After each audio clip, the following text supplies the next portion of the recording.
Mother of all trade European ইউনিয়নের সাথে আজকে স্বাক্ষরিত হয়েছে এবং যে কোনো নিউজ চ্যানেল খুলবেন, যে কোনো বিজনেস চ্যানেল খুলবেন, আজকে শুধুমাত্র এই ডিল সম্পর্কেই কথা হচ্ছে। এটা একটা ঐতিহাসিক ডিল, যাকে ইউরোপিয়ান ইউনিয়ন এবং আমাদের ভারতেরও বলা হচ্ছে যে মাদার অফ অল ট্রেড, এবং অনেক সেক্টর এতে কিন্তু প্রভাবিত হবে। শুধুমাত্র সেক্টর না, অনেক স্টক আছে, কিছু কিছু স্টকে ভালো দিকে এফেক্ট হবে, কিছু কিছু স্টক খারাপ দিকে এফেক্ট হবে, সেক্টরেও সেমন তেমন ব্যাপার আছে। আজকের এই ভিডিওতে সব কিছু অ্যানালিসিস করব, যতটা খবর এখনো পর্যন্ত আসছে। তার সাথে সাথে মার্কেট নিয়ে আলোচনা হবে, কিছু স্টকের রেজাল্টও এসেছে, তা নিয়ে আলোচনা করব। যেই স্টকগুলো সচরাচর আপনারা আমার কমেন্ট বক্সে প্রশ্ন করে থাকেন, সেই স্টকগুলো নিয়ে একটু আলোচনা হবে। মন দিয়ে ভিডিওটাকে শেষ পর্যন্ত অবশ্যই দেখবেন। ভালো লাগলে একটু লাইক করে দেবেন, চ্যানেলে নতুন হলে চ্যানেলকে সাবস্ক্রাইব করে বেল আইকনকে অবশ্যই প্রেস করে দেবেন, যাতে নতুন কোনো আপডেটেড ভিডিও হলে সেটা আপনার কাছে পৌঁছে যায়। দেখুন, প্রথমে আমি একটু বাজার নিয়ে বলি একটা দুটো কথা। নিফটির তো দেখতেই পাচ্ছেন, আজকে আজকে ছিল মান্থলি এক্সপায়ারি। মান্থলি এক্সপায়ারিতে একটা ভোলাটিলিটি আশা করাই যায়, এবং সেটাই হয়েছে। একটা সময় মানে 25,000ও ভেঙে গেছিল আজকে, আবার শেষের দিকে 25,200-তে প্রায় চলে যায়। তো এরকম ভোলাটিলিটি হবে, এবং মান্থলি মানে বা মান্থ এন্ডের দিকে এই ব্যাপারগুলো স্বাভাবিক ব্যাপার, খুব একটা যে অবাক করার কিছু হয়নি আজকের দিনে। কিন্তু মেন যেটা ব্যাপার হচ্ছে যে নিফটি কিন্তু দুর্বল লাগছে। উত্তর হলো হ্যাঁ। আপনারা যদি কেউ প্রশ্ন করেন অ্যাজ আ ট্রেডার যে নিফটি কি দুর্বল লাগছে, উত্তর হলো হ্যাঁ, দুর্বল লাগছে। কারণ এখানে আপনার, এবং আমি নিজের মন থেকে কিছু বলছি না, এখানেই দেখতে পাচ্ছেন এরকম যদি চার্ট হয়, যেখানে এরকম হায়ার হাই করছিল, তারপর এরকম স্ট্রাকচারটা যে ভেঙেছে, তারপর কিন্তু আর এখান থেকে বাউন্স যতক্ষণ না দিচ্ছে, এরকম যতক্ষণ না হচ্ছে, এবং এখনো সেটা হয়নি, তাই জন্য এইখানে স্ট্রাকচারটা কিন্তু এখান থেকে উইক লাগছে। যদি এই এই যে আগের যে সাপোর্ট ছিল তার নিচেই যদি কন্টিনিউয়াস ট্রেড করছে, দেন ইট ইজ উইক। যখন একটা উইক সেট আপ থাকে, তখন সেটা ব্রেক ডাউন হওয়ার সম্ভাবনা একটু বেড়ে যায়, প্রবাবিলিটি বেড়ে যায়। যদিও এখানে দুটো ফ্যাক্টর আছে। এক হচ্ছে এফআইআইদের কন্টিনিউয়াস সেলিং, তো প্রেশার আছে, সেলিং প্রেশার আছে, সেটা চলছে। আবার দুই, ডিআইআইরা কাউন্টার করে অনেক বেশি বেশি করে বাইংও করছে। আমাদের যে লোকাল মিউচুয়াল ফান্ড হাউস আছে এক্সেট্রা, তারা কিন্তু জমিয়ে বাই করছে, একদম আপনারা দেখবেন বাইং ফিগারগুলো বেশি আসছে। কিন্তু ওই এফআইআইদের সেলিং প্রেশারটা আছে। সুতরাং হরে দরে এই জায়গাটা কিন্তু একটু ক্রিটিক্যাল। তাই জন্য যারা specially trader, as a trader Sanjay, আমি 25,900-র দিকে কিন্তু নজর রাখবো। 25,900 ভেঙে গেলে, যদি কারোর মানে কোনো লং পজিশন আমার থেকে থাকে, সেগুলোকে লিকুইডিফাই করে দেওয়াটাই ভালো। এখানে একটা বলে রাখি, এখানে কিন্তু ইনভেস্টর সঞ্জয়ের কথা বলা হচ্ছে না, বা ইনভেস্টরদের বা বিনিয়োগকারীরা যারা লং টার্ম আছেন তাদের কথা বলা হচ্ছে না। মানে 25,900, সরি 25,000 বলছি, সরি সরি 24,900 হবে। 24,900 লিখেই দিই। 24,900 ভেঙে গেলে ক্লোজিং বেসিসে অবশ্যই, এই নয় যে আমি আমার লং টার্মের যে মিউচুয়াল ফান্ড ইনভেস্ট করা আছে বা ইটিএফ যে ইনভেস্ট করা আছে সেগুলো যে বেচে বেরিয়ে যাব, তা একদমই নয়। সেগুলো, সেটা নয়। কিন্তু ট্রেডার হিসাবে কারোর কারোর হয়তো লং পজিশন থাকে, সে আপনারা যা ভালো বুঝবেন করবেন, স্টপ লস নিশ্চয়ই রেখেছেন। তবে আমি হলে স্টপ লসগুলো এইখানে রাখবো। এই যে রিসেন্ট যে লো তৈরি করেছে, দেখুন রিসেন্ট যে লো তৈরি করেছে সেই জায়গাটা যেটা আসছে, এই যদি লাইন এখানে আমি টানি একটা আপনাদের সামনে, এইখানে যে রিসেন্ট লো তৈরি করেছে, আপনাদের যদি দেখার সুবিধার্থে আমি একটু জুমও নয় করে দিলাম। এই রিসেন্ট লো যে করেছে সেই জায়গাটা যদি দেখেন, সেটা মোটামুটি 24,900-র কাছে আসছে। 24,900 ভেঙে ক্লোজিং দিলে লং পজিশন যদি কোনো থাকে অ্যাজ আ ট্রেডিং পজিশন, সেখান থেকে একটু বেরিয়ে যাওয়ার আমি পার্সোনালি প্ল্যান করব। ইনভেস্টর হিসাবে প্রত্যেকটা ফল এক একটা নতুন সুযোগ। সেখানে কিন্তু আমি অল্প অল্প করে টপ আপ করার ইনভেস্টমেন্টটা, যা এসআইপি চলছে সেটা তো চলবেই, তার সাথে সাথে টপ আপের কিছু বন্দোবস্ত রাখবো হাতে, যেমন সামর্থ্য যত টাকা হাতে থাকবে তার উপর ডিপেন্ড করছে, এটা পার্সন টু পার্সন ভ্যারি করে।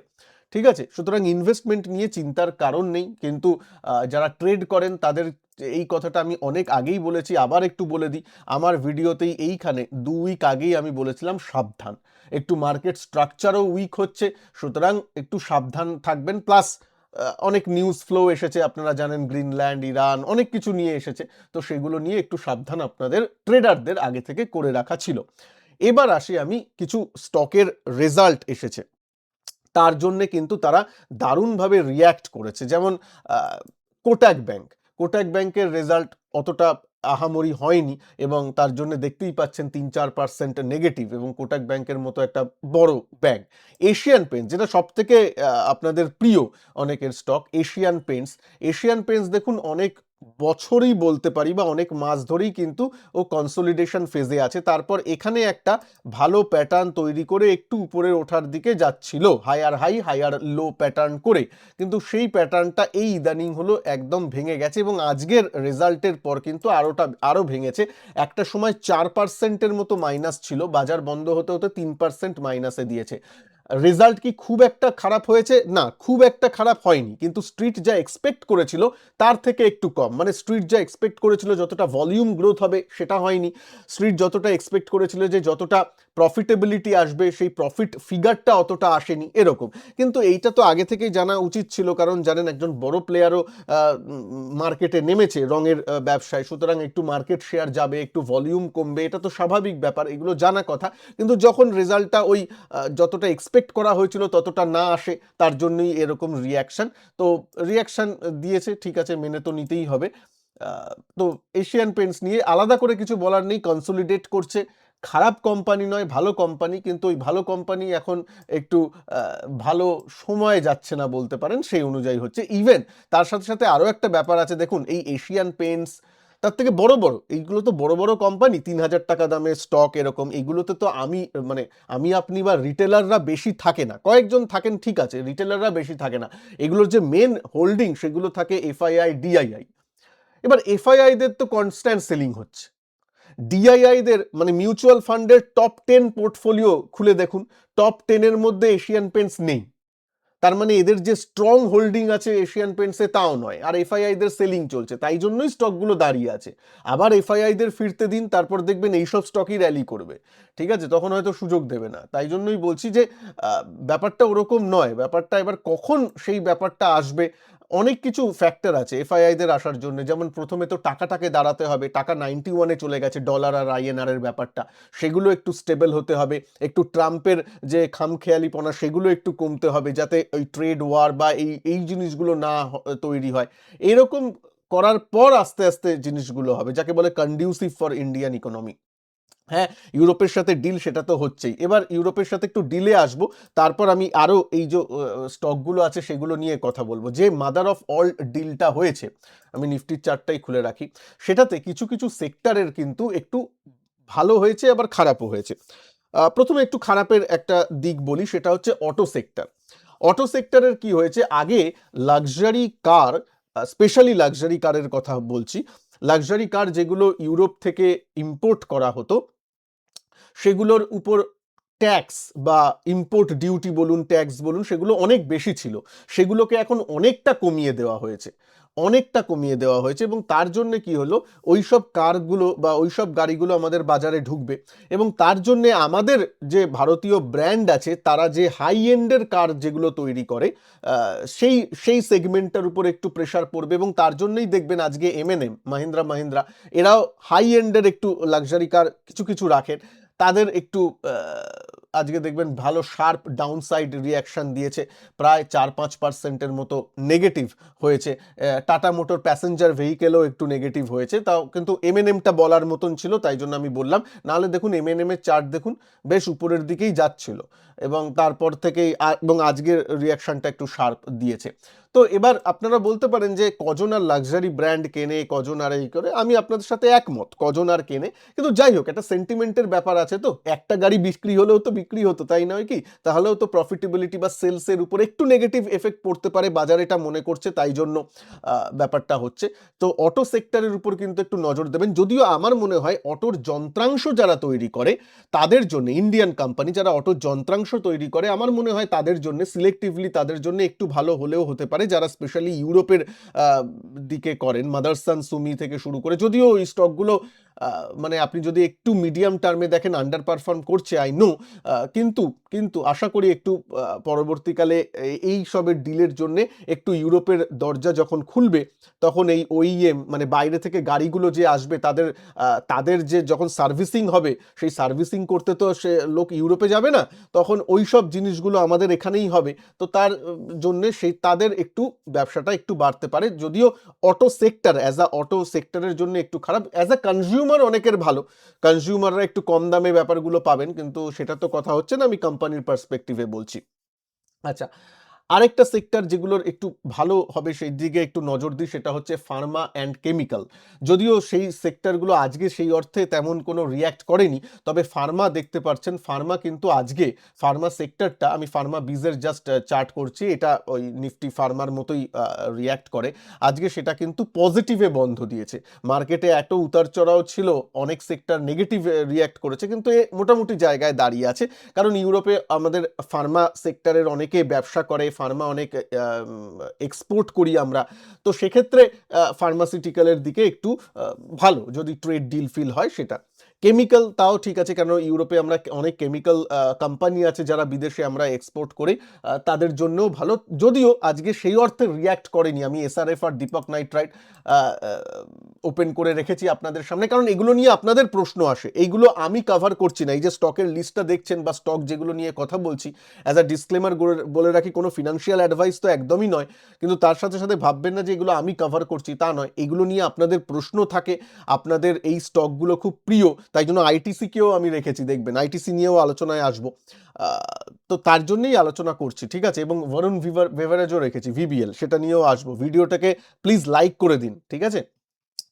আচ্ছা, দেখুন এসআরএফ আর দীপক নাইট্রাইট যদি দেখেন, কোম্পানিগুলো খারাপ নয়, কিন্তু কিন্তু ডাউন ট্রেন্ডে চলছে অনেক দিন ধরে বা অনেক মাস ধরে। আসলে কেন, সেটা এই যে এখানে দেখলে একদম ডাউন ট্রেন্ড, তাই না? উপর থেকে কতটা রিয়্যাক্ট করছে, আমি দীপক নাইট্রাইটের কথা বলছি, উপর থেকে 51%, মানে 50% চলে গেছে। তার মানে আবার নতুন হাইয়ে যেতে ওকে 100% গেইন করতে হবে। এই অঙ্কটা আশা করি জানা আছে, হ্যাঁ? আবার নতুন হাইতে যেতে গেলে 100% গেইন। খুব খারাপ লাগে যে 50% পড়েছে। এবার যেই চার্টটাকে জুম আউট করবেন, তখন দেখবেন অন্য গল্প। তখন কি গল্প? তখন দেখবেন এই 2020, বেশি দিন নয়, 4-5 বছর, 5 বছর, সেখান থেকে যদি আপনি দেখেন, স্টকটা এই টপ পর্যন্ত কিন্তু 1067% রিটার্ন দিয়েছে, মানে 10 গুণ, 10 টাইমস হয়ে গেছে। 10 টাইমস যে স্টকটা হয় 4-5 বছরের মধ্যে, তারপর কি তার অধিকার নেই যে একটু 50% নিচের দিকে যাই? যদি 50% নিচের দিকেও যায়, তাও 5-6 বছরে আমি যদি ধরি, এখান থেকেই যদি ধরি, 5-6 বছরে এখানে পর্যন্ত সে 501% রিটার্ন, মানে 5 গুণ রিটার্ন দিয়েছে। 5-6 বছরে 5 গুণ রিটার্নও তো অনেক, অনেক মশাই। কমপ্লেনের কোনো জায়গা নেই। এইবার প্রবলেম হলো যে আমি, আপনি বা আপনাদের কেউ এইখানে হয়তো কিনেছেন। পার্সোনালি আমি বললাম, মানে আমার পার্সোনাল পোর্টফোলিওতে নেই, অ্যাজ আ ডিসক্লেমার বলে রাখি। কিন্তু হয়তো কেউ এখানে কিনেছেন। হয়তো কেউ এই সব জায়গায় কিনেছেন। হ্যাঁ? এইসব জায়গায় কিনেছেন। হয়তো কেউ এইসব জায়গায় কিনেছেন। হয়তো কেউ এইসব জায়গায় কিনেছেন। তারা ফেঁসে আছেন। তারা ফেঁসে আছেন কেন? একটু জুম আউট করে চার্টটা দেখতে হয়। যেমন ঠিক সেম জিনিস চলছে সিলভার আর গোল্ডে। যখন বাড়ছে তারপর আমরা কিনে নিই, তারপর যে কনসলিডেশন ফেজটা চলে সেটার জন্য আমরা প্রস্তুত থাকি না। এইটাই আমি বোঝাতে চাইছি। প্লিজ এটার জন্য বুঝুন, বা নিলেও একটা স্টপ লস রাখুন, যে স্টকটাকে দেখুন একটু, চার্টটাকে জুম আউট করে, যে স্টকটা কি করেছে। যদি একটা সুপার অ্যাবনর্মাল রিটার্ন শর্ট টার্মের মধ্যে দিয়ে থাকে, তাহলে সেখানে একটু কশাস হওয়ার দরকার আছে। আমি অ্যাটলিস্ট পার্সোনালি আমার ইনভেস্টমেন্ট স্টাইল বা আমার ট্রেডিং স্টাইল এটা বলে না যে স্টকটা 3 বছরে 10 গুণ 15 গুণ হয়ে গেছে তার মধ্যে আবার আমি নতুন করে যাই, না, আমি সেটা করি না। ঠিক আছে, হ্যাঁ, মিস হয়েছে, ঠিক আছে, থাকলো, পরে আবার স্টক আছে, আবার বুল রান আছে, তো আবার বুল মার্কেটে নতুন স্টক পাওয়া যাবে, তখন দেখবো। ঠিক আছে, এটা একটু মনে রাখবেন। এবং এসআরএফ নিয়েও সেই একই কথা, অনেক বছর ধরে এই কনসলিডেট করছে, কিন্তু ওই নিচ থেকে রিটার্নটাও কিন্তু যথেষ্ট দিয়েছে। 300 টাকার স্টক কয়েক বছরে, 2 বছরের মধ্যে 2700 বা 3000 টাকায় চলে গেছিল, এটাও মনে রাখবেন। 10 গুণ হয়ে গেছিল 2-3 বছরে। যাই হোক, সেই কেমিক্যাল সেক্টরটা এমনি ডিলের জন্য ভালো আছে। ফার্মা নিয়ে তো বললাম, অটো, এই তিনটে মেন যেটা আছে যার উপর এফেক্ট পড়েছে। তার সাথে সাথে আরও অ্যান্সিলারি, আরও মানে কি বলবো, আরও ছোট ছোট সেক্টর আছে যেগুলো উপর একটু ইম্পর্টেন্ট, সেগুলো নিয়ে আমি নয় পরের ভিডিওতে আবার কভার করে দেবো। আজকে মেন এই তিনটে সেক্টর নিয়ে বলার ছিল। এবার আপনাদের অনেক প্রশ্নে মানে অনেক স্টকে আসি যেগুলো আমার বলার কথা। এশিয়ান পেন্টস আর কোটাক ব্যাংক নিয়ে বললাম। অ্যাক্সিস ব্যাংকের রেজাল্ট ভালো হয়েছে এবং অ্যাক্সিস ব্যাংক দেখুন একটু উপরের দিকেই কনসলিডেট করছে এবং তার জন্য আজকের রেজাল্টটা একটু ভালো হওয়ায় 5%-এর মতো কিন্তু ও বেড়েছে। সুতরাং মার্কেট দেখা যাচ্ছে এখন রেজাল্ট ভালো বা খারাপের উপর মানে কি বলবো ভিশিয়াসলি রিয়্যাক্ট করছে। মানে একটু খারাপ হলে প্রচণ্ড ফেলে দিচ্ছে, আবার একটু ভালো হলেই ভালো করছে।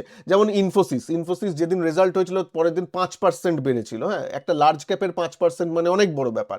আচ্ছা, এবার আসি আপনাদের অনেকের প্রশ্ন আইটিসি এই এই এই বড় রেড ক্যান্ডেলটা নিশ্চয়ই দেখছেন। এই দিন খবর এসেছিল ওই যা হয় আইটিসির ট্যাক্সের উপর, যেহেতু এগুলো ওই সিন প্রোডাক্ট বিক্রি করে বা তাদের সেই তার উপরেই মেন রেভিনিউটা থাকে, তার জন্য এখানে কোনো নিয়ম রেগুলেশন আনলে বা কোনো রকম ট্যাক্স বা লেভি চাপালে তাদের উপর প্রভাব পড়ে এবং গভর্নমেন্টের তরফ থেকেও এই দিন নিউজ এসছিল বলে এই রিয়াকশনটা, এবং তারপর থেকে কিন্তু ক্রমাগত সেলিং চলছে এবং বড় কোনো লোকেরাই সেলিং করছে, এটা পরিষ্কার বোঝা যাচ্ছে। কারণ আমার আপনার সেলিং এর জন্য তো এরকম বিগ ফল হয় না।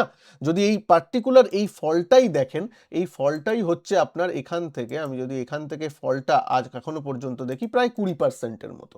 20% আইটিসির মতো স্টেবল স্টকের পড়াটা খুব একটা স্বাভাবিক ব্যাপার নয়। যদিও এখন চার্টে রিসেন্ট সাপোর্ট কোথায় সেগুলো একটু ড্র যদি আমরা করি, তাহলে আমরা দেখব এই জোনটা প্লাস মাইনাস কিছু পয়েন্ট নিয়ে নেবেন, 291 292 এই জোনটায় এই আগের যে টপ করেছিল সেটা একটু সাপোর্ট হিসাবে কাজ করবে। আর তার সাথে সাথে এই জোনটাও নেবেন,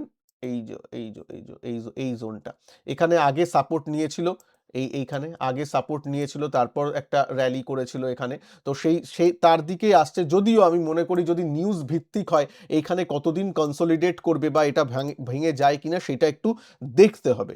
আমি পার্সোনালি এখনো নজর রেখেছি, পার্সোনালি কোনো ট্রেড করতে যাইনি, ইনভেস্টমেন্ট তো নয়, কারণ এরকম নিউজ বেসডে একটু ইনভেস্টমেন্ট করাটাও চাপের হয়ে যায়। কিন্তু তাই জন্য আমি ট্রেডিংয়ে যদি যাই এই জোনে আসুক, কিভাবে ব্যবহার মানে নিজে ও বিহেভ করে চার্টে সেটা দেখে নিয়ে তারপর ডিসিশন। যদিও স্ট্রাকচার এখন কিন্তু উইক হয়ে গেছে, এটা একটু মাথায় রাখবেন। হ্যাঁ, এটা আপনাদের মানে আমার থেকে আপনারাও ভালো বুঝতে পারছেন চার্ট দেখলেই, জুম আউট করলেই, যে এখান থেকে যে একটা সুন্দর আপার দিকে উপরের দিকে রান ছিল সেটা কিন্তু এখন স্তিমিত হয়ে গেছে এবং এই নিউজ ফ্লো এর পর আরও কিন্তু বেশি সেটা হয়েছে। ওকে, আচ্ছা, এইবার আইটিসির পরে আপনাদের আসি, আপনাদের বহুল প্রচলিত প্রশ্ন আসে ভিবিএল নিয়ে। দেখুন আবার সেই ব্যাপার, একটু চার্ট জুম আউট করতে শিখুন। ভিবিএল যদি উপর থেকে দেখেন বা জানুয়ারি 2025 থেকে দেখেন, প্রায় 1 বছর হয়ে গেল। হ্যাঁ, প্রায় 1 বছর স্টক কি করেছে, -30%। আজকের দিনে ধরলে -30%। ভিবিএল এর মতো স্টক 1 বছরে -30%, মার্কেটকে সিভিয়ারলি আন্ডার পারফর্ম করেছে। তাহলে ভিবিএল খারাপ? মশাই এবার আমি বলি যে ভিবিএল কোম্পানি হিসাবে তো খারাপ নয়, তখন আপনাদের মনে হবে কি বলছে, 30% নিচে হয়েছে, কোম্পানি হিসাবে খারাপ নয় কেন? ওই চার্টটাকে জুম আউট করতে শিখুন।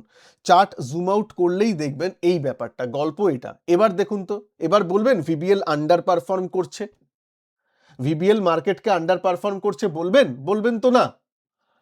তা কেন কেন বলার কোনো জায়গাই রাখিনি। আপনি যদি এইখান থেকেও নেন, আমি একদম লো থেকে ধরলামই না, এখান থেকেই দেখেন সেটা ওই 1060% রিটার্ন, মানে 10 গুণ হয়েছে। 10 গুণ হয়েছে কত বছরে? 2020 থেকে 24, 4 বছরে 10 গুণ হয়েছে। তারপর সে 2 বছর বা 1 বছর দাঁড়াবে না? আমি এটা নিজেকেই প্রশ্ন করুন না, 10 গুণ হওয়ার পর একটা স্টক দেড় বছর দাঁড়াবে না? এই এখনো পর্যন্ত যদি রিটার্ন দেখি এই আজকে পর্যন্ত, তাহলে 698% রিটার্ন, মানে 7 টাইমস, 7 গুণ হয়েছে, 7 গুণ 2020 থেকে। 2026 তো সবে শুরু হলো, মানে 5-6 বছরে 7 গুণ। আর কত রিটার্ন আশা করেন? তাও বলবেন আন্ডার পারফর্ম করছে? হলো না, না কথাটা ঠিক হলো না। এই জন্যই এই জন্যই বলি চার্টকে একটু জুম আউট করুন, আগে কি করেছে সেটা দেখুন। এই জন্যই আমি গোল্ড সিলভারে বারবার যে বলি, এই জন্যই এখন দাঁড়িয়ে। হ্যাঁ, আপনি 6 মাস আগে সিলভার রেখেছেন সেটা আলাদা ব্যাপার, এক বছর আগে রেখেছেন ঠিক আছে, এখন একটু ট্রেলিং স্টপ লস দিয়ে দিয়ে যান, যারা ট্রেডিং হিসাবে নিয়েছেন স্পেশালি তাদের বলছি।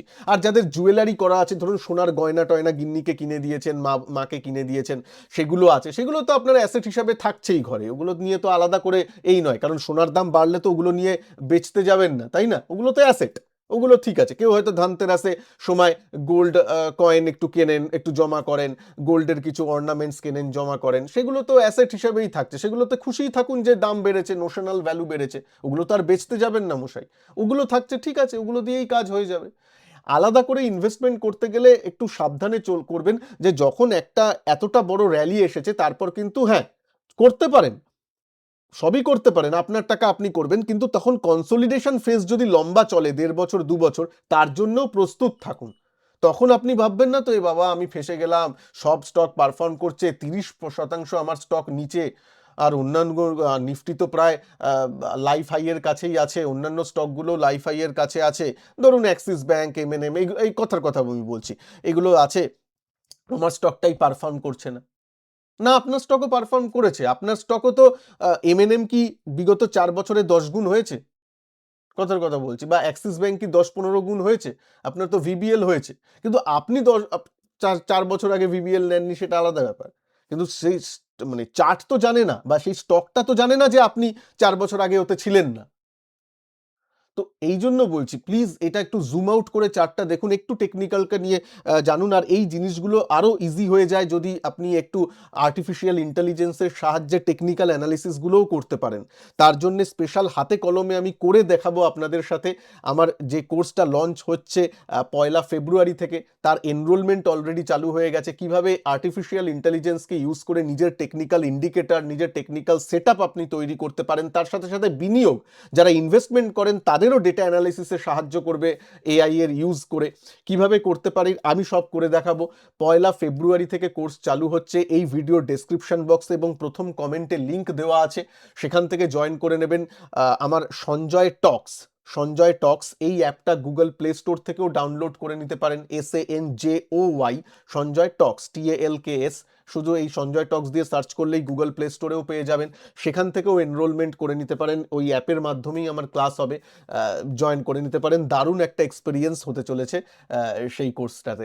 যাই হোক, তো এই মোটামুটি আমার বলার ছিল, যে একটু চার্টকে জুম আউট করে দেখবেন, মোটামুটি ইন্ডিয়ার ইকোনমি ঠিক আছে, একটু ইউএসদেরও চোখ মানে একটু জেলাস ফিল হচ্ছে এই ইউ এর সাথে ডিলটা হয়েছে বলে, সেটা নিয়ে আমি নেক্সট দিনের ভিডিওটা একটু কভার করব। আজকের জন্য এইটুকুনি, ভিডিওটাকে ভালো লাগলে একটু লাইক করে দেবেন, ভালো থাকবেন সবাই, নমস্কার, জয় হিন্দ, বন্দে মাতরম।